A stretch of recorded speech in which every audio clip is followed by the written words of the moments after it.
Und genau darüber möchte ich sprechen mit dem innenpolitischen Sprecher der CDU-CSU-Bundestagsfraktion, Alexander Trom. Schön, dass Sie bei uns sind. Hallo. Guten Tag, hallo. Ja, das Innenministerium hat diesen Anstieg der nicht-deutschen Tatverdächtigen als erwartbar bezeichnet. Ist das nicht auch respektlos den Opfern dieser Straftaten gegenüber? Was rüberkommt, das ist ja so der Tenor. Wir haben damit gerechnet, aber ist halt jetzt so.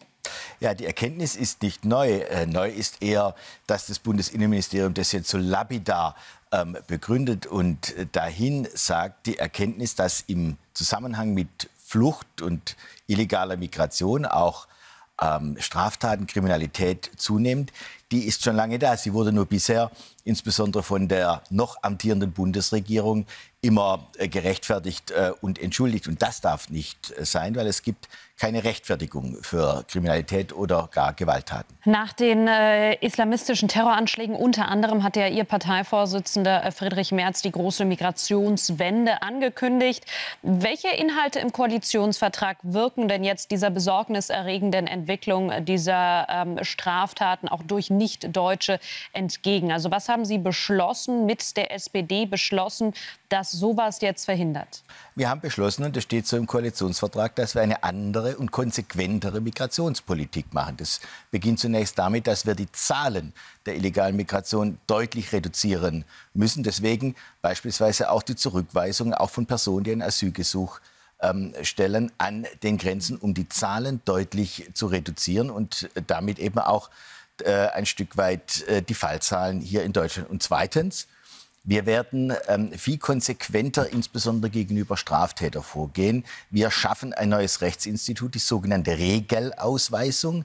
Wer also bestimmte Straftaten begeht, insbesondere gegen Leib und Leben, dem wird regelhaft das Aufenthaltsrecht entzogen, die Ausweisung ausgesprochen. Das ist neu, das gibt es bisher nicht. Also jeder, der eine Straftat begeht, wird sofort ausgewiesen? Jeder, der eine schwere Straftat begeht, insbesondere gegen Leib und Leben. Was ist eine schwere Straftat? Eine schwere Straftat ist beispielsweise, wenn es gegen Leib und Leben geht und wenn es dazu dann auch zu einer Verurteilung, zu einer Haftstrafe kommt, und zwar auch wenn sie auf Bewährung ausgesetzt ist, dann handelt es sich nach unserem vereinbarten Koalitionsvertrag um einen Fall, der sogenannten Regelausweisung unterfällt. Das heißt, das Aufenthaltsrecht wird entzogen und das wird schon eine Wirkung auch haben auf die entsprechenden Personengruppen. Also was heißt das? Aufenthaltsrecht entfällt, heißt ja nicht, wird sofort abgeschoben. Das sind zwei unterschiedliche Dinge. Das eine heißt zunächst einmal in der Tat, das Aufenthaltsrecht, das Recht, sich in Deutschland aufzuhalten, wird entzogen und man ist dann auch ausreisepflichtig.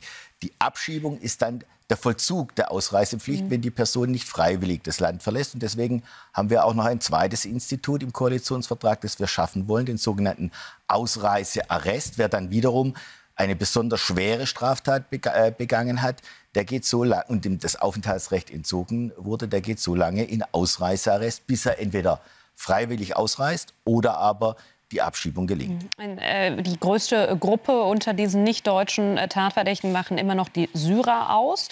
Das zeigt diese Statistik. Jetzt können wir ja nicht nach Syrien abschieben. Was erwarten Sie denn da von der Bundesregierung? Laufen da schon Pläne oder Gespräche?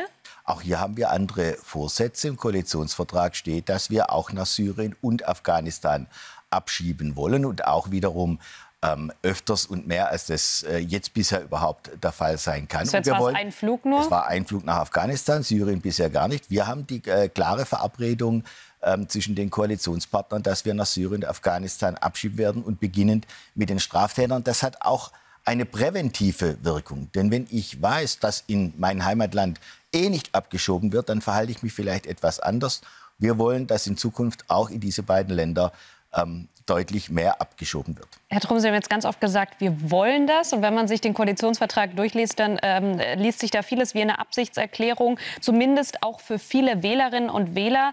Denn die AfD hat erstmals in Umfragen die Union überholt, ist jetzt bei 26%. Und das ist ein Rekordwert für die Rechtsaußenpartei. Was müsste denn in Ihren Augen passieren in der Migrationspolitik, dass der AfD den Wind aus den Segeln genommen wird? Und ist das überhaupt machbar mit der SPD, diese radikale Wende?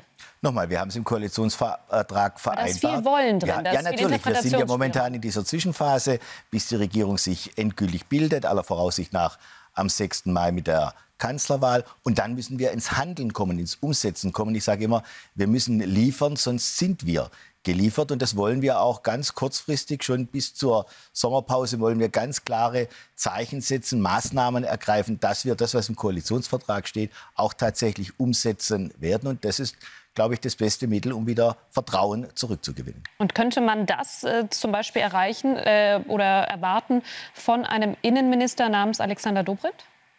Also wir sind momentan in dieser Zwischenphase, wie ich gesagt habe. Am 6. Mai ist die Kanzlerwahl und bis dahin wird sich dann vieles auch sicherlich noch klären. Wir haben im Koalitionsvertrag eine klare Verabredung, dass wir eine konsequentere, eine andere Migrationspolitik machen und damit auch wieder Vertrauen zurückgewinnen wollen.